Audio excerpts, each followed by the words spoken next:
Sahabat YKB yang dikasihi oleh Tuhan Yesus Kristus, salam jumpa kembali dalam acara Wasiat Kekal berupa renungan firman Tuhan yang memandu kehidupan kita.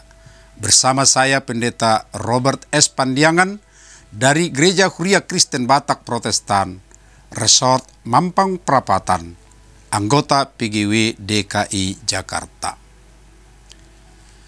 Renungan kita hari ini, Minggu 12 Oktober 2025, ditulis oleh Pendeta Emeritus Dianawati Sarah Iwanda dari GKI Nurdin dengan judul Dipulihkan Lahir Batin, yang dilandaskan pada Injil Lukas 17 ayat 11-19 dan yang menjadi pusat perenungan kita adalah Lukas 17 ayat 19. Sebelum membaca firman Tuhan dan merenungkan, marilah kita berdoa. Segala puji dan syukur kami naikkan ke hadirat-Mu, ya Allah Bapa yang Maha Baik.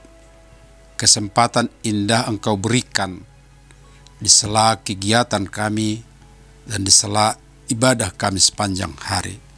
Saat ini Tuhan, kami mau mendengar firman-Mu untuk meneguhkan hati kami di tengah perjalanan hidup. Biarlah Roh-Mu senantiasa menguasai hati pikiran kami, sehingga benar-benar terarah hanya kepada firman-Mu. Terima kasih ya Bapa, dalam anak-Mu Yesus Kristus.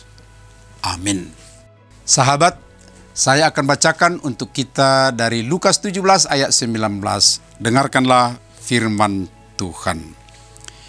Ia berkata kepada orang itu, "Berdirilah dan pergilah, imanmu telah menyelamatkan engkau." Sahabat, banyak orang beranggapan bahwa apabila seseorang sakit dan tidak kunjung sembuh, hal itu menandakan imannya kurang teguh. Dengan demikian, iman seseorang diukur sebatas kesembuhan tubuh. Beriman kepada Tuhan hanya dilakukan demi pemulihan jasmani semata. 10 orang kusta disembuhkan oleh Yesus ketika mereka menaati perintahnya untuk memperlihatkan diri kepada para imam. Para imamlah yang berhak memastikan bahwa mereka sudah pulih dan dapat diterima kembali dalam komunitas sosial mereka. Itulah sebabnya 9 orang Yahudi yang telah sembuh tetap pergi menemui para imam. Mereka membutuhkan kepastian mengenai status sosial mereka di dalam komunitas. Mereka berseru kepada Yesus hanya untuk memohon pemulihan tubuh. Akhirnya mereka hanya demi status sosial. Namun mereka tidak kembali kepada Yesus untuk bersyukur atas kesembuhan yang diberikannya. Berbeda dengan 9 orang itu, seorang Samaria kembali kepada Yesus. Ia mengakui kuasa Yesus yang telah menyembuhkannya. Ia sujud dan bersyukur kepada Yesus. Lalu Yesus berkata, "Imanmu telah menyelamatkan engkau." Yesus menganugerahi orang Samaria itu pemulihan lahiriah sekaligus batiniah. Ia menerima janji keselamatan dari Allah. Sahabat, karya keselamatan Allah bersifat menyeluruh dan utuh, mencakup lahiriah dan batiniah, kini dan masa yang akan datang, di dunia ini maupun di sorga.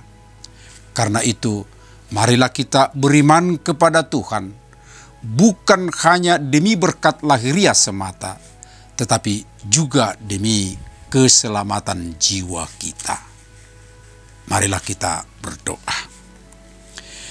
Ya benar ya Tuhan, acap kali dalam kehidupan ini yang kami banggakan adalah hal-hal lahiriah, kesembuhan fisik.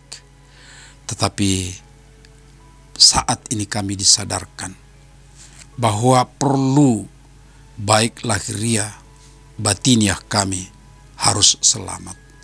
Syukur Tuhan mengingatkan kami melalui firman-Mu melalui peristiwa yang Tuhan telah lakukan mujizat dan ditanggapi dengan baik oleh seorang yang tulus beriman kepadamu. Hendaknya kami seperti itu juga dalam kehidupan kami. Terima kasih ya Bapa, dalam anak-Mu Yesus Kristus. Amin. Sahabat, demikian renungan kita hari ini. Jangan lupa untuk like, subscribe, dan bagikanlah kepada orang lain. Tuhan memberkati kita.